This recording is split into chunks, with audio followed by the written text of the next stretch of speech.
I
know a good cardiologist. Not a Oh, sorry. Morning, everybody. It is Friday the 4th. I think it's the 4th. I'm not sure. I have all the days lost. All I know is that it's Friday and that it's somewhere in February. It's about 4 months till June, which is great because it's my birthday and graduation, and I'm really looking forward to that. Oh yeah, too. Like, I forgot about that. Not going to prom. What? I have an idea for my dress and how I want to do my hair. Alright, next. Okay. That was the 2-minute bell. Who's got the walkie-talkie? It's right there. I got it. You're supposed to use it. Oh. Alright, you want Julian now? All right, Julian. All right. All right, so today's finally Friday. I have a match against Elizabeth. I might lose, but you know it's fine. Let's see. Tom Brady's car sold for $118,000 today. That's amazing. What's with this news with Tom Brady? Like, He retired. he is But, a car, so he needs that. So yeah, it's Friday. We're good. Hello. Put your mic a little higher up.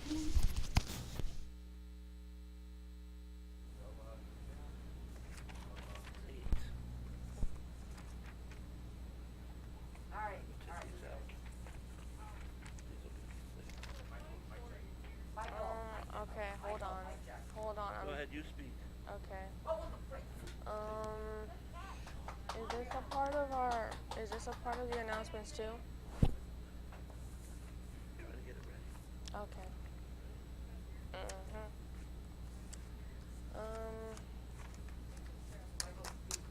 I am speaking. Speak up loud and clear. Is my mic in the right spot? Better?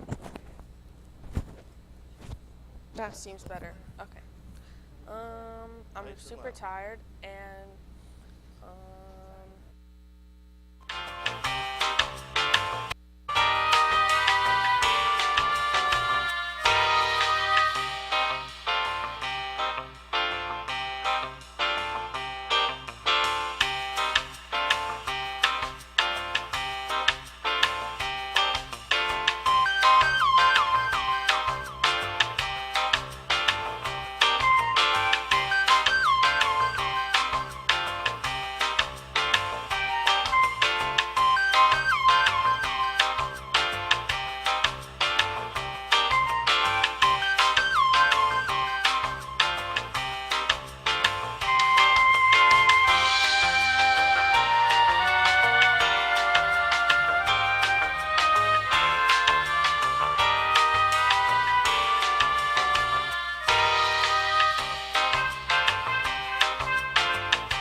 I pledge allegiance to the flag of the United States of America and to the republic for which it stands, one nation, under God, indivisible, with liberty and justice for all.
Good morning and welcome to RPtv.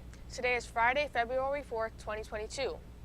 The warm weather will be leaving U.S. before you know it, and frigid temperatures will be right behind it. Let's go to Cali for that story. Across northern New Jersey are expected to turn treacherous on Friday as rain turns to freezing rain and ice accumulates, prompting an expansion of winter weather advisories to include 12 counties. Dozens of school districts in the northern half of the state called for closures, delayed openings, and early dismissals. The changeover to freezing rain is expected to begin early in northwestern New Jersey and will continue south and east into central Jersey as temperatures drop through the day before precipitation ends this evening. A commercial vehicle ban is in place on multiple interstate highways. In addition, hundreds of flights out of Newark Liberty International Airport, LaGuardia, and John F. Kennedy International Airports have been canceled, according to FlightAware.com. The National Weather Service expanded its winter weather advisory early Friday to include 4 more counties where freezing rain is a threat: Hunterdon, Mercer, Middlesex, and Somerset. Forecasters are calling for a light glaze of ice during the advisory for those counties from 11 a.m. to 7 p.m. Tom Brady may have retired from the NFL, but that doesn't mean we are done hearing about him. Once again, he's in the news and money is a part of the story. Let's go to Julian for that report. A rare football card featuring former quarterback Tom Brady in the year he won his first Super Bowl sold for $118,000 at an auction in Maine. The winning bidder was identified only as a Brady fan from New England, said someone from the auction house. The live auction wrapped up Monday evening, hours before Brady formally announced his retirement Tuesday. No one is hotter in collectible card industry right now than Brady. A pair of signed rookie football cards sold for $2.25 million and $3.1 million last year. Now it's time for announcements. Freshman class of 2025. It's time to raise some dough. Cookie dough sale runs from February 15th until March 10th. Please make checks payable to RPHS. Email or see Mrs. Sosa in room 106 or Mrs. Clausey in room 112 with questions. Help out with snow removal. The Casano Center is looking for students who would like to help senior citizens with snow removals. They can volunteer their time or can get paid by the seniors. If interested, send an email to Ms. Almanzar. Please include a phone number where you can be reached. Chorus Club will hold its next meeting on Wednesday, February 9th at 3 p.m. in the music room, room 22. New members are welcome. For more information, contact Mr. Witowski. The Anime Club will be hosting a Japanese/Asian snack sale after school on February 25th. Craving a specific snack? Let them know and they'll try to have it available. The 9th and 10th grade classes are holding a combined spiritware sale. Speak to a class advisor or a class representative to get the details. Congratulations to the wrestling team with their recent win over Summit High School. Ryan Lieva, Angel Mejia, John Ranieri, Brandon Scott, and Sal Randazzo all led the way by pinning their opponents in less than 50 seconds. Our club and NAHS meeting is today, Friday, February 4th, after school in room 102. Also, if anyone wants to pick up artwork from semester 1 art classes, please see Mr. Scutro in the art room after school. The wrestling team has a match today against Elizabeth, starting at 6 in the middle school. February is American Heart Month. Go red for heart health. Everyone is encouraged to wear red to bring awareness to heart health on February 14th. The Pentagon security this week. Everything turned out fine, although it was a unique situation. Callie has the details. A chicken was found wandering on an early Monday near the U.S. Department of Defense headquarters. Apparently, the answer to why did the chicken cross the road is to get to the Pentagon, posted by the Animal Welfare League of Arlington, Virginia. Soon after being found, the chicken was taken into custody by one of the league's employees. Chelsea Jones, a spokesperson for the organization, said they wouldn't disclose the specifics of the location the bird was truly found, but can only say it was found in a security checkpoint. How the chicken got to the Pentagon and where it came from is a mystery. The chicken is a Rhode Island Red. She is described to be nervous and sweet, only allowing a few to be close to her.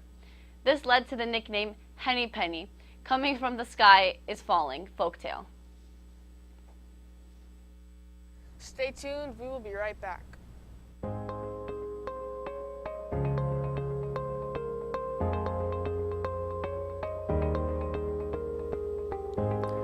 Respect.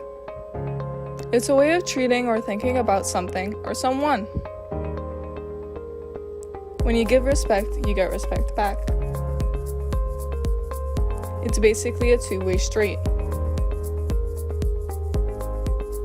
It's showing good manners, saying thank you, please, respecting other teams, sports, teachers, your school, parents, peers, anyone really, or anything. Respect means many things. Here's how you can show respect. Recognize that everyone is different. No, empathy is to listen and connect. Self-monitor and think first. Pay attention. Learn something new. Earn trust through actions. Care and cheer for one another.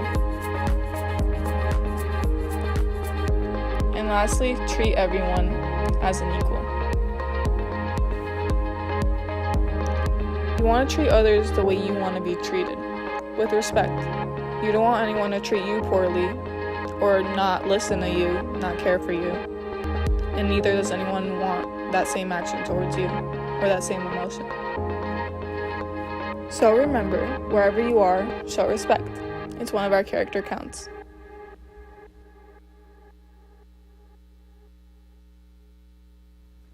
Thanks for watching, have a great weekend, and make sure to stay tuned for CNN 10.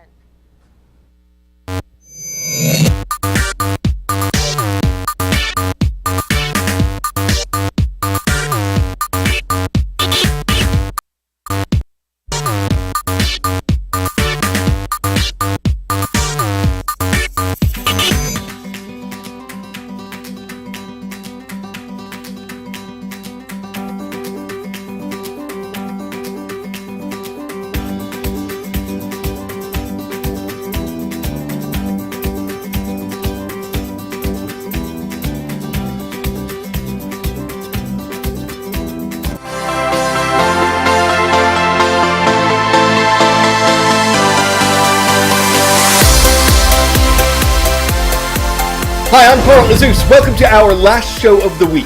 We know many of you will be spending the next couple days digging out from a winter storm, and we'll have a report on that in just a couple minutes. First though, on Wednesday night, U.S. Special Forces targeted a terrorist leader in northwestern Syria. His name was Abu Ibrahim al-Hashimi al-Qurashi. He'd been in charge of the ISIS terrorist group since its former leader was killed more than a year ago. Al-Qurashi died in the raid. Last night, operating on my orders, the United States military forces successfully removed a major terrorist threat to the world, the global leader of ISIS, known as Haji Abdullah. He took over as leader of ISIS in 2019. Since then, ISIS has directed terrorist operations targeting Americans, our allies and our partners, and countless civilians in the Middle East, Africa, and in South Asia. The president went on to say that the reason U.S. troops were directly involved in the raid was to minimize the risk to civilians. Their lives would have been in greater danger if this had been an airstrike, but at least 13 people, including some civilians, were killed during and after the raid. U.S. officials say as American special forces approached, Al-Qurashi set off a suicide bomb that killed himself and several members of his family. All of the U.S. troops involved returned safely, though there was a mechanical problem with one of the helicopters used in the raid, and it had to be destroyed. ISIS is an acronym for Islamic State in Iraq and Syria. That's what the terrorist group wanted to create, a theocracy in the Middle East based on its extremist interpretation of Islam. ISIS quickly took over large parts of the territory in Iraq and Syria in 2014. It was a violent group, infamous for murdering scores of people who didn't share its beliefs. But 4 years after it swept to control in the Middle East, ISIS had faced relentless battles involving local militias, U.S. forces, groups supported by America, and Iraqi government troops. They'd all stepped up their fight against ISIS, and in 2018, the terrorist group admitted it was losing. Its former leader, Abu Bakr al-Baghdadi, was killed in a U.S. raid in northwestern Syria in 2019. Wednesday's operation that killed al-Qurashi was the biggest American raid in Syria since then. More than 100 million people, that's almost a third of the U.S. population, were under winter weather alerts yesterday. A storm system affecting 25 states was blasting its way across the country, bringing sleet, snow, and ice from the southwest to the northeast, from New Mexico to New Hampshire. Roughly 250,000 homes and businesses lost electricity Thursday. Ice was threatening trees and power lines. Thousands of flights were canceled across the country, more than 3,800 of them. That was the most since last February. 20 inches of snow piled up in part of Colorado, while a foot of it coated areas in Illinois and Indiana. And the Northeast is bracing for snowfall expected to last through Friday. Here's CNN 10 contributor Tyler Malden with more on winter storms. Snowstorms and cold fronts go hand in hand during the winter season. Every week during this time of the year, a weather system is sure to form and bring wintry mischief to someone. Not every snowstorm is the same, though. Some can be light, some can be heavy, some can be dangerous, and others fun.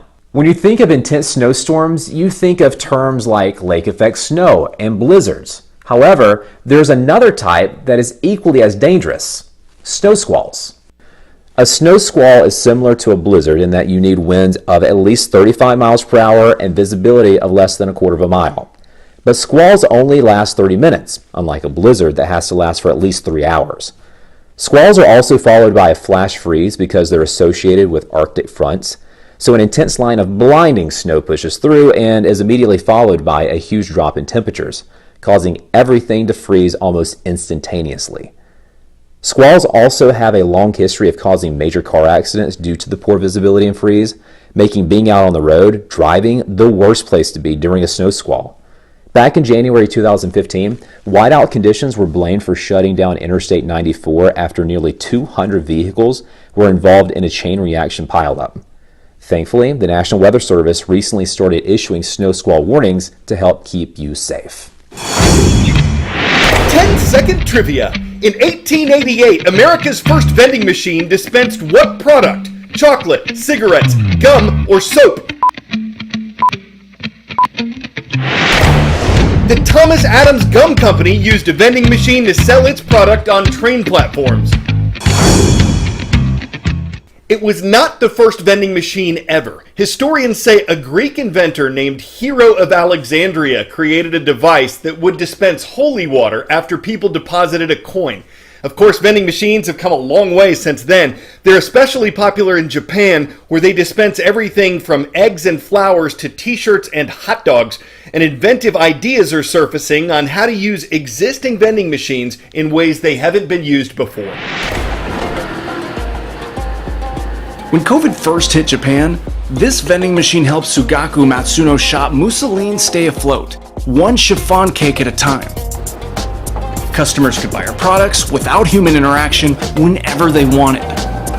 After installing the machine, sales eventually increased 20%. If I had spent my life just waiting for customers, I would have lost my mind and not been able to continue this business. The vending machine relieved that stress. Vending machines are a staple in Japan. There are over 5.5 million of them in the country, one for every 23 people, the highest ratio in the world. And while it helped Matsuno shop, experts say the overall industry took a hit during the pandemic. People started working from home and the commuter traffic collapsed, and hence there's nobody walking by the vending machines. Tech firm VPC Asia has been working in the vending machine industry for 5 years. It developed this device that helps upgrade older machines by connecting them to the internet, allowing access to the machines without having to touch or be near it. Customers can buy its products and check what's for sale using their smartphones, while operators can find out when and what products are out of stock, allowing them to route trucks more efficiently. Beyond these uses, Steiner says there's even more potential for innovation, opting to look at the machines as real estate. There are so many, and they're in prime locations. And so what else can I do other than just selling the drinks or the food?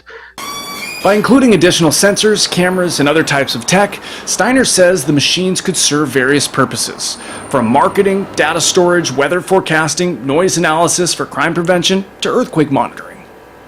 The vibration, we can monitor earthquakes. We cannot predict earthquake, but we can warn. We have millions of spots in Japan, and we can see where earthquake comes from and maybe gain 10-20 seconds. The platform is ready for all of these, meaning we've built it, we've tested it, we've designed it, it's all there. While the tech may be ready, there's still a ways to go before we could see it on the market. Steiner says it still needs buy-in from all the different stakeholders. The issue is how it integrates into the existing systems, into the society. Are they ready to use that data for earthquake or crime prevention? That is something that will take not months, but years.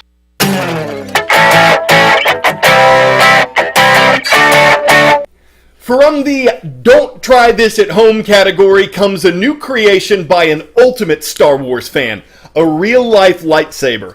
A Russian YouTuber created a hydrogen and oxygen burner. It shoots out a plasma blade that's hotter than 5,000 degrees Fahrenheit. It can cut through steel. It earned him a Guinness World Record for handheld retractable lightsaber. The downside? Well, it's dangerous, and it only holds enough gas to burn for 30 seconds. Other than that, what's not to look? A lot of people want one, but it can be harmful and lando you in a lot of big trouble. So maybe we should get Chewbacca to playing with the plastic kind Mandalore again, especially if you're on the Jabba. You can't be cashing in on tar something that can lead to general grievance.